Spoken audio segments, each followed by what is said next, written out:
할렐루야. 한 주간 동안 잘 지내셨습니까? 벌써 10월하고도 10일이 됐습니다. 이 시간 우리 다 함께 조용한 기도 드리심으로 주일 예배를 성부와 성자와 성령의 이름으로 시작하겠습니다. 기도하겠습니다. 호흡이 있는 자마다 여호와를 찬양할지어다. 할렐루야. 은혜의 주 하나님, 이 시간 각자의 처소에서 경건한 마음을 모아 하나님께 예배를 올려드립니다. 이 예배를 거룩한 시간으로 구별하여 주시고 성령께서 이 예배를 이끌어 주시고 예배 순서 하나하나마다 은혜로 인도하여 주시옵소서. 예배의 처음과 나중을 성령님께 의탁하오며 이 모든 말씀 예수님의 이름으로 기원하옵나이다. 아멘. 이 시간 우리 다 함께 파라 찬양팀과 함께 찬양하겠습니다. 시대 박수 치면서 찬양하겠습니다. 멈출 수 없는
함께 사도신경으로 신앙 고백하겠습니다. 전능하사 천지를 만드신 하나님 아버지를 내가 믿사오며 그 외아들 우리 주 예수 그리스도를 믿사오니 이는 성령으로 잉태하사 동정녀 마리에게 나시고 본디오 빌라도에게 고난을 받으사 십자가에 못 박혀 죽으시고 장사한지 사흘 만에 죽은 자 가운데서 다시 살아나시며 하늘에 오르사 전능하신 하나님 우편에 앉아 계시다가 저리로서 산자와 죽은 자를 심판하러 오시리라. 성령을 믿사오며 거룩한 공예와 성도가 서로 교통하는 것과 죄를 사해 주시는 것과 몸이 다시 사는 것과 영원히 사는 것을 믿사옵나이다. 아멘. 저희를 대표해서 이용철 장로님께서 대표기도 인도해 주시겠습니다. 다 함께 기도하겠습니다. 전지전능하신 하나님께 찬양과 경배를 올려드립니다. 지난 한 주간도 교회와 세상 사이에서 고뇌하며 스스로의 신앙을 지키기 위해 열심을 내었지만 죄성 때문에 쉽게 좌절하고 무너진 저희의 모습들을 주님 앞에 회개하오니 용서하여 주시옵소서. 코로나로 인하여 오랫동안 현장 예배를 드리지 못하게 되었으므로 인하여 몸과 마음이 피폐해져가는 저희들을 위로하여 주시기를 기도드립니다. 평범했던 일들이 얼마나 소중하고 감사한 일이었는지 이번 코로나 팬데믹을 통해 돌아보는 시간이었음을 고백합니다. 아버지께서는 저희의 생각과 행동을 주관하시고 우리를 주의 의의 길로 인도하심을 믿고 감사드립니다. 여호수아가 모세가 죽은 후 두렵고 떨리는 마음이었지만 하나님을 의지하여 가나안 땅을 정복했던 것처럼 우리들도 사람을 의지하며 살지 않게 하시고 주님만을 바라보며 하늘나라에 소망을 두고 살아갈 수 있도록 기도드립니다. 저희의 몸과 마음이 먼저 죄에서 씻기게 하시고 깨끗한 영으로 거듭나게 하셔서 주님 나라에서 주님 배울 때 부끄럽지 않은 저희들이 되길 소망합니다. 오클랜드 감리교회 각 가정을 지켜주시고 직장도 건강도 지켜주시기를 기도드립니다. 잘 견뎌내고 이겨낼 수 있도록 붙잡아 주시옵소서. 그러기 위해서는 저희들도 말씀과 기도에 더 집중하게 하시고 각 사람을 향한 하나님의 계획을 알게 하옵소서. 우리 영유아부, 아동부, 학생부, 청년부, 오클랜드 감리교회의 미래이자 희망입니다. 영관의 강건함으로 붙잡아 주시기를 기도드립니다. 지금은 시작하는 시간이오니 마치는 시간까지 함께 해주실 믿사오며 사랑이 많으신 예수 그리스도의 이름으로 감사히 기도드렸습니다. 아멘. 오늘 우리에게 주시는 하나님의 말씀은 누가복음 7장 1절로부터 10절까지의 말씀입니다. 누가복음 7장 1절로부터 10절까지의 말씀을 황슬기 집사님께서 읽어주시겠고 이어서 사랑합니다 나의 예수님이란 제목의 찬양을 제2남성교회에서 찬양해 주시겠습니다. 예수께서 모든 말씀을 백성에게 들려주시기를 마치신 후에 가버나움으로 들어가시니라. 어떤 백부장의 사랑하는 종이 병들어 죽게 되었더니 예수의 소문을 듣고 유대인의 장로 몇 사람을 예수께 보내어 오셔서 그 종을 구해주시기를 청한지라. 이에 그들이 예수께 나와 간절히 구하여 이르되 이 일을 하시는 것이 이 사람에게는 합당하니이다. 그가 우리 민족을 사랑하고 또한 우리를 위하여 회당을 지었나이다 하니 예수께서 함께 가실새 이에 그 집이 멀지 아니하여 백부장이 벗들을 보내어 이르되 주여 수고하시지 마옵소서. 내 집에 들어오심을 나는 감당하지 못하겠나이다. 그러므로 내가 주께 나아가기도 감당하지 못할 줄을 알았나이다. 말씀만 하사 내 하인을 낫게 하소서. 나도 남의 수하에 든 사람이요 내 아래에도 병사가 있으니 이더러 가라 하면 가고 저더러 오라 하면 오고 내 종도로 이것을 하라 하면 하나이다. 예수께서 들으시고 그를 놀랍게 여겨 돌이키사 따르는 무리에게 이르시되 내가 너희에게 이르노니 이스라엘 중에서도 이만한 믿음을 만나보지 못하였노라 하시더라. 보내었던 사람들이 집으로 돌아가 보매 종이 이미 나아 있었더라. 아멘.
누가 이런 우리를 그리스도의 사랑에서 끊을 수 있으리요.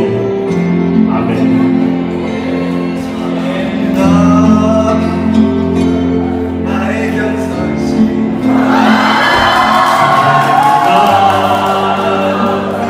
나의 견장시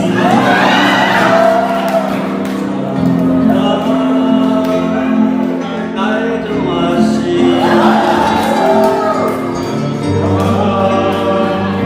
나의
교회 소식을 잠시 나누겠습니다.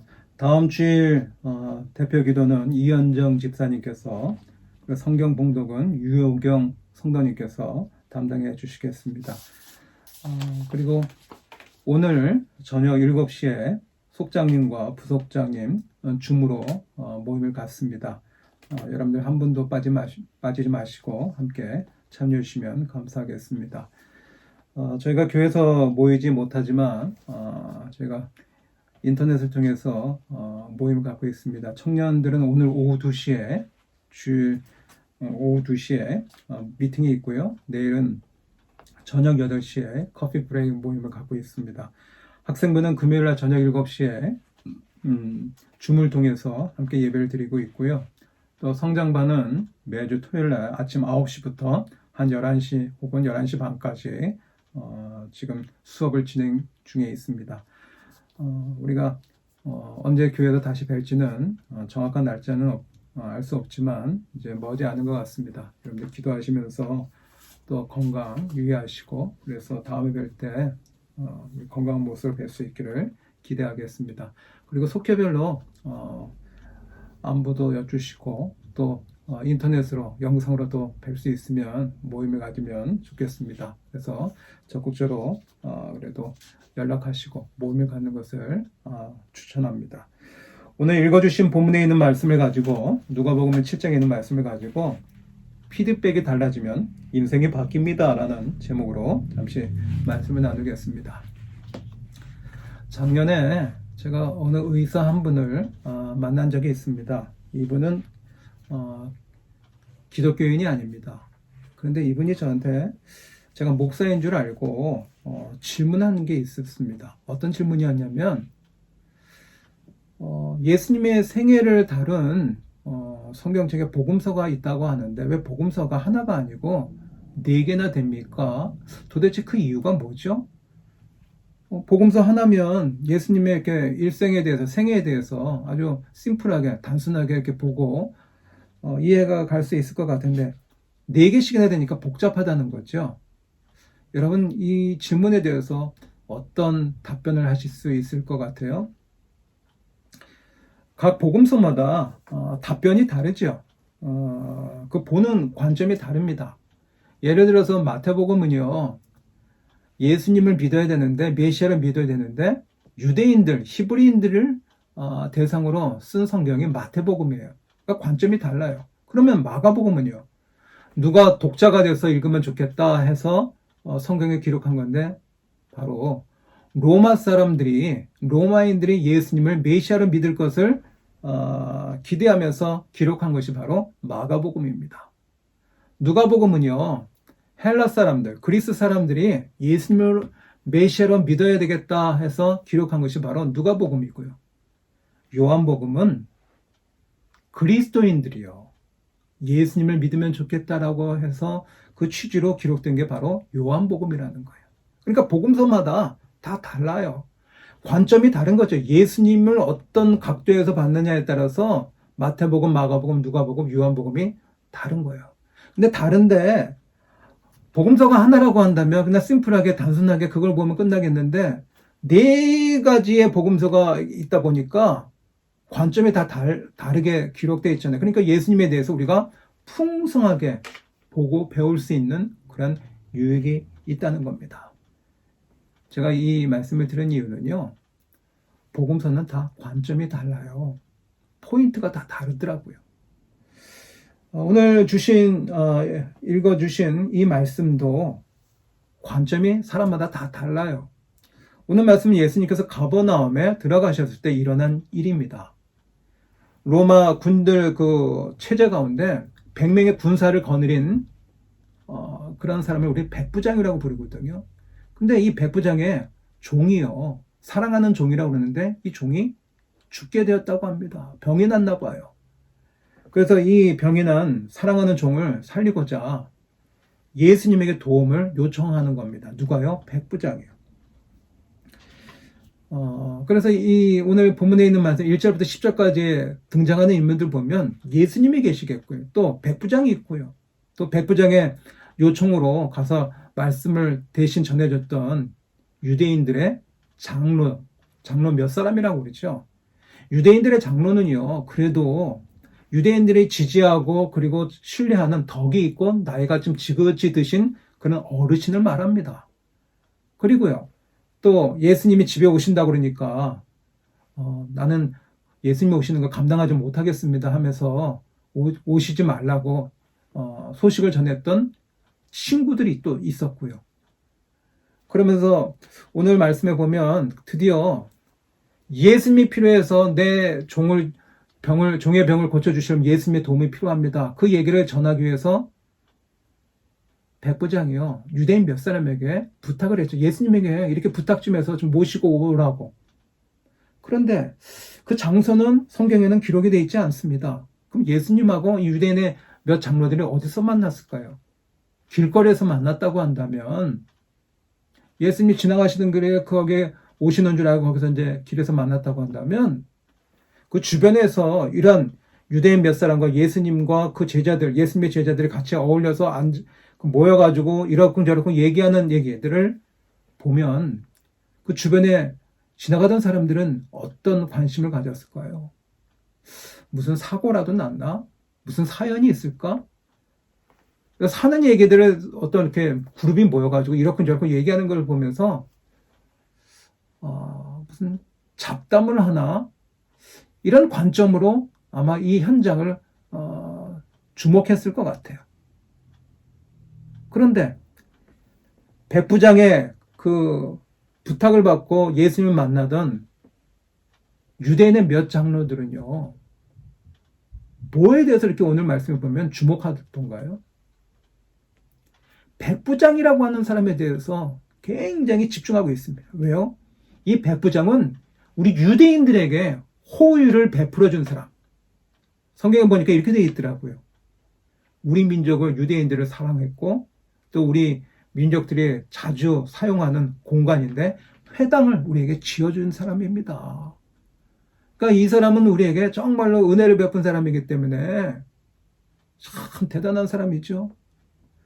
그러니까 이 사람이 부탁하는 것에 대해서는 예수님께서 들어주셔야 되는 겁니다.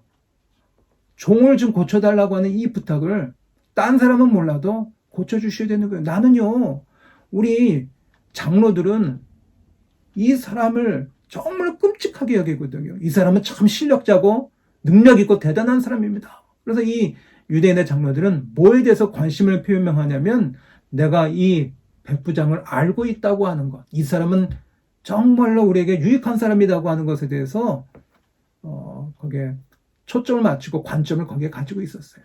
내가 이 사람을 알고 있다. 그런 관계다. 그러니까 어떻게 보면 자신이 좀 힘이 있고 세력이 있다. 그래, 유대인의 장로들이 그렇게 얘기할 수 있겠죠.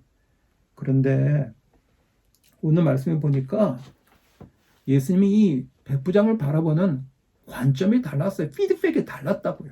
어떻게 달랐느냐? 예수님이 백부장을 칭찬하세요. 자기가 병이 나서 고쳐달라는 것도 아니고, 자기의 가족이 병이 나서 고쳐달라는 것도 아니고, 자기가 사랑하고 아끼는 종이 아파서 그걸 고쳐달라고 그러는데, 참 예수님 보시기에 어쩜 이렇게 백부장의 마음 씀씀이가 이렇게 좋을 수가 있을까?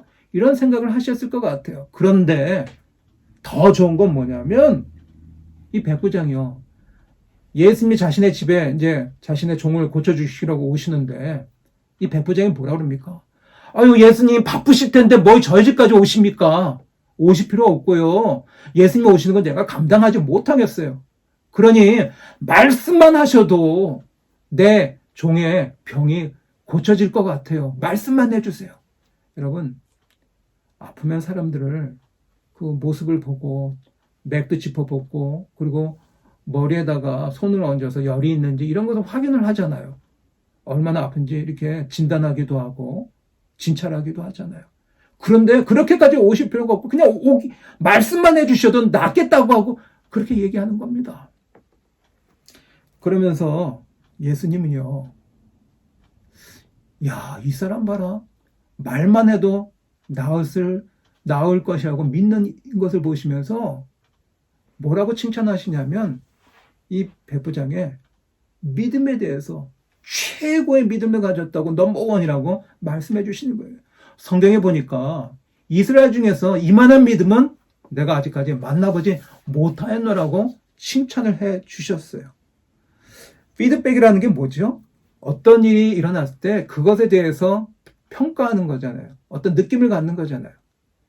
예수님과 유대의 몇 장로들이 모여가지고 이런 얘기할 때는 지나가던 사람들은 뭘 봤냐면 그냥 사는 얘기하는구나, 잡담하는구나, 이런 이야기를 생각했을 거예요. 근데 유대인의 장로들은 뭐에 집중했냐면, 내가 유력한 힘 있는 사람을 아는데 이 사람은 백부장입니다. 내가 그 사람을 알고 있는데 그 사람은 우리에게 좋은 것을 해줬기 때문에, 호의를 베풀어 주셨기 때문에 그 사람이 부탁하는 건 틀어주십시오. 그러면서 한 사람 백부장에 대해서 집중해서 이야기를 합니다. 근데 예수님은요, 백부장에 대해서 얘기하는 것보다는 그 사람이 가진 믿음에 대해서 집중하고, 그것이 관점이었어요. 그것이 피드백이었어요. 그래서 그 피드백은 뭐냐면, 그만한 믿음을 여지까지 본 적이 없었기 때문에 그걸 보시면서 너무 좋으셔서 그 믿음을 칭찬하셨다는 거죠. 제가 오늘 여러분과 함께 나누고 싶은 것은 바로 여기에 있습니다. 뭐냐면, 백부장이요, 예수님께서 그의 믿음을 칭찬하셨대요. 그 칭찬을 들었던 백부장은 그 다음에 어떻게 살아갔을까요? 혹시 여러분들 가운데 플라시보 효과라고 하는 것을 들어보신 적이 있습니까? 플라시보 효과가 뭐냐면 화학적 성분으로 된 약이거든요. 근데 이 약은 약 효과가 전혀 없는 그런 약이에요. 약을 먹으면 효과가 있어야 되는데 약이 화학적 성분이 들어가 있는데 아무런 효과가 없는 가짜 약이라는 거죠. 근데 이걸 먹으면 환자들이요, 자기 신의 그 몸 상태가 좋아진대요. 그래서 실험해보니까 가짜 약을 먹었는데 약 효과가 하나도 없는데, 이 가짜 약을 먹은 사람의 35%가 내 병 증세가 좋아졌다고, 개선됐다고 그렇게 보고하는 현상이 뭐냐? 플라시보 현상이라는 거예요. 치과에서 사랑니를 빼잖아요. 그러면 이를 뺐어요. 그러면 어떨까요? 피가 나고 통증이 올 거 아니에요. 그럼 진통제를 먹어야 됩니다. 근데 진통제를 주지 않고 연구를 해봤는데요, 플라시보, 가짜 약을 진통제라고 속여가지고요, 그냥 줬대요. 그랬더니 이 가짜 약을 먹은 그 이를 뺀 사람, 그 환자들의 3분의 1 정도가요, 통증이 훨씬 없어졌다고 그렇게 보고하더랍니다. 그러니까 이 연구는요, 가짜 약을 진통제라고 의심하지 않고 믿었는데, 그 믿는 마음이요, 뇌에 엔돌핀 어떤 그 진통 작용을 하고 있다는 것이 드러났다는 것을 증명하는 거예요.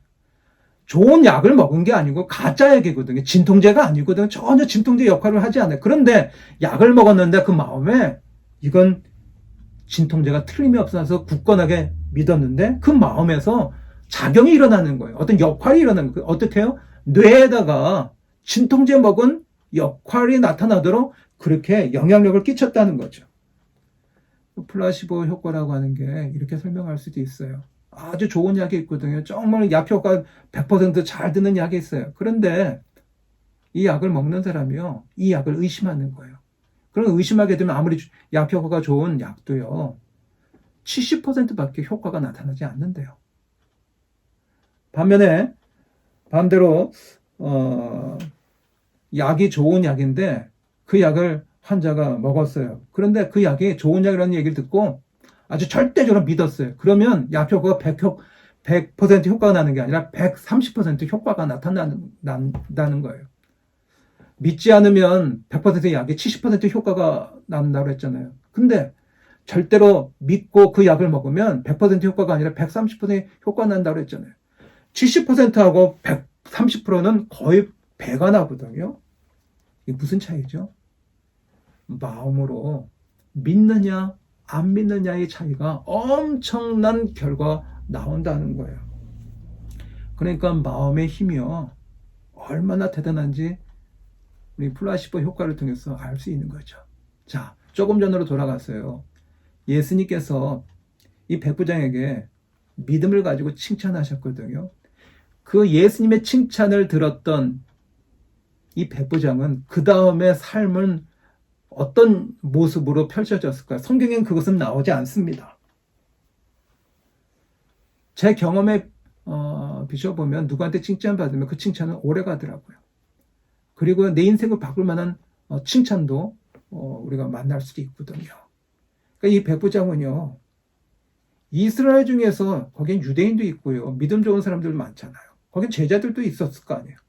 근데 이스라엘 중에서 이만한 믿음은 내가 여지까지 만난 적이 없대. 최고로 극상품으로 그 믿음을 칭찬을 하셨잖아요. 그 칭찬을 받은 이 백부장은요, 기분이 날아갈 듯한 그런 기분이었을 거고요.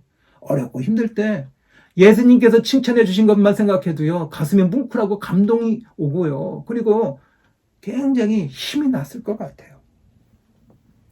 오늘 이 말씀을 성경에 기록한 이유가 뭘까요? 이 말씀을 통해서 우리에게 영적으로 의미를 주고자 하는 게 뭘까요? 우리의 피드백이 중요해요. 오늘 설교의 제목처럼 피드백이 달라지면, 백부장의 종이 아프다고 해서 예수님께 도움을 구하러 갔는데 그 예수님 만날 때에 주변 사람들은 그렇게 주목하지 못해서 피드백이, 저 사람들 무슨 사고가 났나, 무슨 고민을 하나, 협상을 하나, 이런 어떤 관점을 봤을 거예요. 그런데 유대인의 장로들은요, 내가 누군가를 알고 있다고 하는, 그 사람은 대단한 사람이라고 하는 그것에 대해서 초점을 맞춰서 관점을 가지고 봤거든요. 그런데 예수님 뭘 보셨어요? 믿음을 보셨어요. 그리고 그걸 칭찬하셨다는 거죠. 저는 오늘 말씀 보면서 저 자신을 생각해 봤습니다. 나는 나 자신을 칭찬하며 사나? 나는 가족들이나 주변 사람들을, 또 교인들을 적극적으로 칭찬하며 살고 있을까? 나는 예수님이 백부장을 칭찬해서 그 칭찬받은 백부장의 인생에 참 힘있게 살아갔을 것 같은데, 나는 목사이기도 하지만 칭찬의 전문가로 살아가고 있는가? 이런 생각을 제가 오늘 말씀 보면서 묵상하게 되었습니다. 사람의 말이라고 하는 것이요, 사람에게 참 좋은 영향을 끼치기도 하지만, 그러니까 칭찬하고 격려하고 위로하면 좋은 영향을 주잖아요. 그런데 원망하고 비난하고 불평한다고 하는 건, 이거는 그 반대로 하는 모습이잖아요. 이스라엘 백성들이 출애굽기에 나오는 말씀처럼 광야를 지나서 가나안 땅을 들어갈 때요, 이스라엘 백성들은 주로 자신의 입술을 가지고 무슨 얘기를 했습니까? 하나님을 원망하고 불평했잖아요. 모세와 아론을 향해서요, 삿대질을 하고 그들을 죽일 것처럼 원망을 했던 적이 있었잖아요. 이거는 사람을 죽이는 거거든요. 힘들게 하는 거예요. 그런데 하나님이 이스라엘의 그 리더로 세운 모세는 어떤 사람이었습니까? 출애굽기 뒷부분에 가면 이스라엘 백성들이 모세가 시내산에서 십계명을 받으러 올라갔을 때, 산으로 올라갔을 때 이들은 산 아래에서 금송아지를 만들고 우상을 만들었습니다. 그래서 하나님이 화가 나셔서 노여하셔서 그들을 죽이겠다고 말씀하셨는데, 이때 모세는요, 하나님에게 그러시면 안 됩니다 하면서 하나님의 그 죽이겠다고 하는 그 마음을 돌려요. 이스라엘 백성들을 위해서 중보기도 하면서 뭐라고 그러던가요? 생명책에서 자신의 이름을 빼줘도 좋으니까 내 백성들, 이스라엘 백성들을 죽이지 마시고 용서해달라고 하나님께 요구합니다. 그래서 자기 백성, 이스라엘 백성들 어떡하죠? 지지해요. 죄인이지만 그들을 살려달라고 그들을 서포트하는 이야기를 해요. 그래서 이스라엘 백성들은 죽지 않고 살 수가 있었던 거죠. 지지받는다고 하는 건 정말로 우리가 살아가면서 정말 감동적이거든요. 마태복음 25장에 보면 달란트의 비유가 나옵니다. 거기에 주인이 먼 길을 떠나게 되었습니다. 그래서 자신의 돈을 5달란트, 2달란트, 1달란트를 종들에게 각각 나눠줬습니다. 그런데 5달란트 받았던 종과 2달란트 받았던 종은요, 그것을 장사해서 배로 남겼습니다. 2배로 남겼죠. 그랬더니 그 주인이 뭐라고 그러던가요? 이렇게 칭찬합니다. 착하고 충성된 종아, 내가 적은 일에 충성하였음에 내가 너에게 이제 많은 것을 맡기리니 내 주인의 즐거움에 참여할지어다 라면서 칭찬했거든요. 칭찬받았던 그 종은 얼마나 좋았을 거예요. 하루하루 힘들어도 사는 즐거움 있고 또 열심히 살아야겠다고 하는 도전을 받았을 것 같아요. 예수님이 요단강에서 세례요한에게 세례를 받을 때 하늘에서 성령이 비둘기같이 내려왔다고 합니다. 그리고 예수님에게 하나님 아버지가 이렇게 말씀하시죠. 하늘로부터 소리가 나기를 너는 내 사랑하는 내 아들이라. 내가 너를 기뻐하노라 하시니라. 하나님이여 그의 아들 독생자 예수님에게 말씀하시잖아요. 내가 너를 기뻐하노라. 내 사랑하는 아들이라고. 인정해주고요. 지지해주는 그 말씀을 들었을 때 예수님의 마음이 어땠을까요? 정말로 행복하고 기뻤었겠죠. 예수님께서 베드로에게 너는 나를 누구로 여기느냐 이런 질문하신 적이 있습니다. 마태복음 16장에 나오는데 세상 사람들은 예수님을 이렇게 부른대요. 세례 요한이나 혹은 엘리야나 예레미야나 선지자 중에 한 분이라고 이렇게 얘기했는데 예수님이 베드로에게 묻죠. 넌 나를 누구라 여기느냐? 그랬을 때 베드로가 뭐라 그럽니까? 주는 그리스도시요. 주님은 이 땅에 보내실 메시아이십니다. 주는 그리스도시요 살아계신 하나님의 아들이십니다. 라고 고백을 했죠. 그랬더니 예수님께서 기뻐하시면서 어떻게 하셨어요? 칭찬하시는 얘기를 하잖아요. 뭐라고요? 바요나 시몬아, 내가 복이 있도다. 라고 칭찬의 말씀을 해주셨습니다. 여러분, 저도 목회하다 보니까 교인들에게 칭찬받는 게 좋지요. 교인들한테 비난받는 건 별로 좋지 않더라고요. 칭찬받고 산다. 내가 내 자신을 칭찬하고 산다. 하루하루가 즐거운 거예요. 내가 가족들을 칭찬하고 산다. 내가 교인들을 칭찬하고 산다. 우리의 인생은 짧잖아요. 한 번밖에 살지 않잖아요. 그 인생을 우리의 피드백이 비난하고 깎아내리고 욕하고 그렇게 사는 것이 아니라 오늘 예수님이 그 믿음을 보시고 칭찬하는데 거기에 초점을 맞추시는 것을 보면서 저는 칭찬하고 살아야 되겠다. 그런 동기부여가 저한테 오더라고요. 칭찬이 좋은 이유는요. 칭찬은 바보를 천재로 만들어요. 우리가 잘하는 것처럼 앞을 보지 못하고요. 또 듣지도 못하고 말하지도 못하는 헬렌 켈러가 아주 훌륭한 사람이 될 수 있었던 게 뭐죠? 그게 칭찬을 받은 덕택에 그렇게 될 수 있었다고 합니다. 사람은요, 칭찬을 받으면 더 잘하려고 노력해요. 최선을 다합니다. 그리고 칭찬은요, 내가 누구를 칭찬하면 그것이 부메랑이 돼서 나한테 다시 돌아와요. 내가 누구를 칭찬하잖아요? 그럼 그 사람이 나한테 칭찬을 해요. 그러니까 칭찬을 주고받으니까 이 세상의 삶이 어떤 세상이 되냐면 이 지상에 천국이 되어졌거든요. 지상에 천국을 이룰 수 있다고요. 가정에서 부모와 자녀들 간에 서로 칭찬하고 서로 격려하고 이렇다고 한다면 가정이 천국이죠. 교인들끼리 으르렁거리는 게 아니라 부족한 것이 보이죠. 그럼에도 불구하고 잘하는 것들 또 하는 것들에 대해서 칭찬을 하면 교회는 천국의 예고편이 될 줄로 믿습니다. 이 세상에서 가장 아름다운 꽃이 뭔지 아세요? 그것은 웃음이래요. 이 세상에서 가장 아름다운 것은 웃음이라고 그래요. 아름다운 꽃은요. 칭찬을 하면 상대방이 웃고요. 또 그 칭찬받은 사람이 나한테 또 칭찬하면 서로가 웃잖아요. 그러니까 이 세상에 가장 아름다운 꽃인 웃음이 가득한 인생이 되는 줄로 믿습니다. 오늘 말씀 준비하면서 오늘 우리 영상으로 예배를 드리는데 예배절에 나오신 여러분들을 생각하면서 제가 한 주간의 시를 좀 읽었는데 그중에 이 시가 마음에 와닿았습니다. 정현종 시인의 시 제목이 방문객인데 그 일부를 여러분에게 잠깐 소개해드리겠습니다. 사람이 온다는 건 실은 어마어마한 일이다. 그는 그의 과거와 현재와 그리고 그의 미래와 함께 오기 때문이다. 한 사람의 일생이 오기 때문이다. 부러지기 쉬운, 그래서 부서지기도 했을 그 마음이 오는 것이다. 저는 오늘 예배자리에 나오신 분들을 생각해 보게 되었습니다. 그리고 오늘 찬양하신 이남성교회 우리 멤버들을 생각해 봤어요.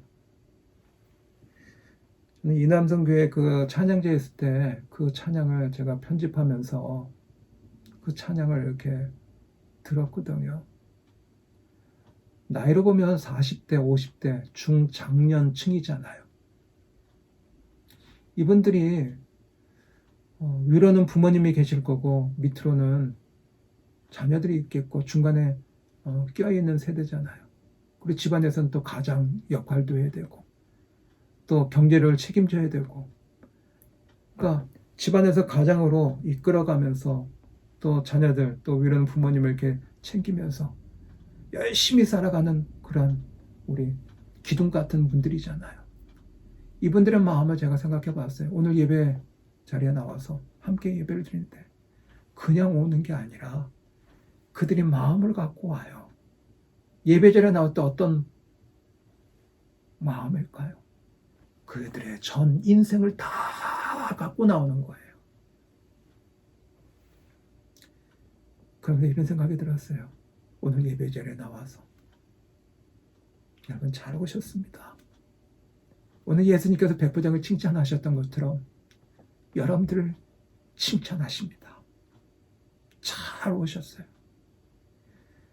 이 락다운 생활하면서 잘 버텼고 힘들긴 하지만 외롭긴 하지만 그래도 잘 견디면서 오늘 예배자리에 나온 여러분들 정말 하나님께서 여러분들을 칭찬하실 줄 믿습니다. 예배는 아무나 나오나요? 이 예배자리에 아무나 나오는 거 아니더라고요. 이 시 가운데 사람이 온다는 건 실은 어마어마한 일이다. 사람이 하나님께 예배자리에 나오는 건 어마어마한 일이에요. 세상에 많은 사람들이 있지만 아무나 주일 예배 자리에 나오는 건 아니거든요. 이건 기적 중에 기적인 거예요. 오늘 하나님이 여러분 한 분 한 분 예배 자리에 나온 모습을 보고 여러분들을 보시면서 하늘에서 춤을 추면서 뭐라고 말씀하실까요? 백부장에 하셨던 말씀을 그대로 해주실 줄 믿습니다. 내가 이 세상에서 이 예배 자리에 나오는 당신을 당신의 그 믿음을 내가 이 세상에서 그런 믿음을 본 적이 없나라고 주님께서 오늘 여러분들을 그윽한 사랑인으로 칭찬하여 주실 줄 믿습니다. 오늘 말씀을 보면서 이런 생각을 해봤어요. 나는 하루에 칭찬을 몇 번이나 하며 살고 있을까? 나 자신에게도 칭찬하고 내가 만나는 다른 사람들에게 얼마나 칭찬하며 살고 있을까? 칭찬하면서 그 칭찬하는데 너무 인색하게 산 것은 아닐까? 세상에 많은 사람들이요, 피드백에 굶주려 있어요. 어떤 피드백이요? 지지해주고 격려해주고 위로해주고 칭찬해주는 그러한 피드백에 대해서 인정받고 싶고 칭찬받고 싶은데 그거에 대해서 굶주려 있다는 거죠. 우리가 살아가면서 우리는 혼자 살 수가 없고요. 우리를 도와주는 사람들이 많이 있잖아요. 제가 백신을 맞을 때 보니까 의료 종사자들이 있잖아요. 그분들이 너무 고맙더라고요. 또 버스를 운전하신 분들, 이분들도 바이러스에 노출되어 있는 분들이잖아요. 그리고 우리가 실생활을 할 수 있도록 에센셜 그룹에서 일하시는 분들, 또 아이들 교육하는 그러한 교육 관계자들, 우리가 그분들을 만나면 얼마든지 칭찬할 수 있잖아요. 그 칭찬이라는 게요, 어린이도 좋아하지만 사람은 다 좋아하거든요. 나이 드신 어르신도 좋아하거든요. 칭찬이란 뭐냐 하면 우리가 귀로 듣는 보약인 거예요. 저도 교인들한테 칭찬받으면 힘이 나는 것 같아요. 들으면 들을수록 격려받고 지지받고 그러면 참 행복할 것 같아요. 우리가 살다 보면 우리는 사람의 말 한마디에 휘청할 때가 많이 있잖아요. 그러니까 이 짧은 인생 어떻게 살아야 되냐. 오늘 말씀이 저에게 피드백이 와요. 그래, 칭찬하고 살아야지. 칭찬할 것이 없다고요? 아니요. 칭찬은요, 평범한 것을 칭찬하면 돼요. 오늘 여러분의 자녀가 예배절에 났다고 한다면 칭찬하십시오. 우리 학생이 공부한다 그러면 칭찬하세요. 당연한 거죠. 그런데 우리가 예배 자리에 나오는 것도 믿는 사람이 당연한 거예요. 근데 그 당연한 게 아니더라고요. 기적이더라고요. 우리가 교회 가서 예배 드리는 게 당연한 일인데 우리가 그러지 못하잖아요. 정말 그게 얼마나 은혜로운 거예요. 그러니까 우리가 평범한 거, 늘 하는 거, 당연하게 하는 거, 그것들이요, 우리는 칭찬할 수 있는 거리가 될 수 있는 거예요. 오늘 예수님 보면서 저는 도전을 받았습니다. 야, 다른 사람들은 백부장에 대해서 그 사람이 대단하다고 그렇게 얘기하는데 예수님은 그를 칭찬하잖아요. 뭘 칭찬해요? 그의 믿음을 가지고 극상품으로 최고로 넘버원이라고 그 믿음을 칭찬하는 걸 보면서 그 백부장 그 이후의 삶이 더 멋진 삶이 되지 않았을까, 이런 생각을 갖게 됩니다. 내가 칭찬받고 살기를 원한다고 한다면 우리는 어떻게 살아야 될까요? 적용을 한다고 한다면 성경에서 이렇게 말씀합니다. 내가 칭찬받기를 원하면 성경이 이렇게 말씀하죠. 남에게 대접을 받고자 하는 대로 너희도 남을 대접하라. 칭찬받기를 원하면 내가 남을 칭찬하면서 살아야 돼요. 그것이 우리가 칭찬받을 수 있는 좋은 기회가 될 줄 믿습니다. 아름다운 눈으로라는 시가 있어요. 이 시의 내용을 잠깐 소개하겠습니다. 비가 내리는 날은 비가 와서 좋고 눈이 내리는 날은 눈이 와서 좋고 햇볕이 쨍쨍 내리쬐는 날은 햇살이 밝아서 좋다. 365일 날마다 다람쥐 쳇바퀴 돌듯 하는 인생이지만 날마다 아침 저녁으로 기온이 다르고 하루 종일 날씨도 다르다. 풀 한 포기, 개미 한 마리, 꽃 한 송이 모두 아름다운 삶을 위해 올곧게 살아간다. 아름다운 눈으로 세상을 보면 모든 것들이 다 아름다워 보인다. 아름다운 눈으로 세상을 보면 그 아름다움의 중심에 내가 서 있다.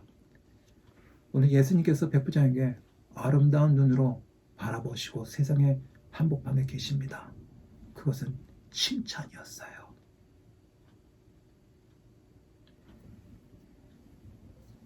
칭찬하고 지지하고 인정하는 말, 그것이 바로 아름다운 눈으로 세상을 살아가는 은혜가 될 줄 믿습니다.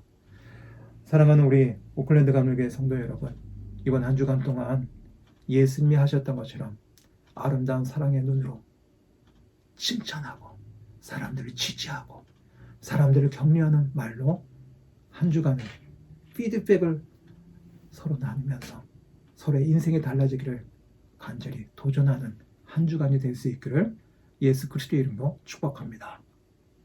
오늘 드리신 예배를 위해서 제가 봉헌 기도하고 축도함으로 예배를 마치겠습니다. 사랑의 하나님 아버지 감사합니다. 한 주간 살아가며 정말로 하루하루 버티고 견뎌내는 것이 기적이 될 줄 믿습니다. 원근 각지에 흩어져 있는 우리 성도들 하나님께서 위로하여 주시고 견디는 믿음을 보이며 살아가는 저들을 칭찬하여 주시옵소서. 하나님 아버지, 날마다 힘들고 어려워도 주님만 바라보며 승리하는 저들을 삼아주시고, 특별히 한국에 계신 부모님들을 주님께서 인도하여 주시고 좋은 소식 오고 갈 수 있도록 도와주시고 코로나 바이러스로부터 안전을 지켜주시옵기를 원합니다. 이 땅에 사는 우리 교우 여러분들, 아버지 하나님, 지치고 힘들어도 외로워도 주님께서 만져주시고 하루하루 열심히 경제생활하는 우리 교우들을 주님께서 어루만져 주시고 격려하여 주시고 지치지 않도록 힘을 공급하여 주시옵소서. 이 시간 하나님의 은혜에 감사하며 주님의 몸된 교회를 생각하며 예물을 주님 앞에 두 손 들어 올려드립니다. 아버지여, 이 예물이 쓰여지는 곳에 웃음이 넘치게 하시고 사랑의 열매가 쌓이게 인도하여 주시고 하나님의 역사하심이 드러날 수 있도록 인도하여 주시고 다음 주에 저희가 건강한 모습으로 서로 칭찬하며 사는 가운데 한 주간 동안 천국을 누리는 저희들의 삶이 될 수 있도록 인도하여 주시옵소서.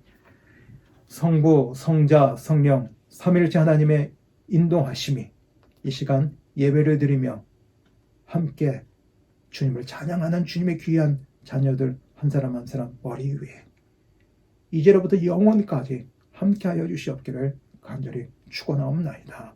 아멘. 할렐루야. 감사합니다. 오늘 이렇게 예배를 잘 드릴 수 있어서 감사하고요. 한 주간 동안 건강하시고 다음 주에 건강해서 우리 영적으로 승리해가지고 다음 주에 밝은 웃음을 가지고 이 자리에 함께 할 수 있기를 바라겠습니다. 한 주간 평안히 지나십시오. 안녕히 계세요.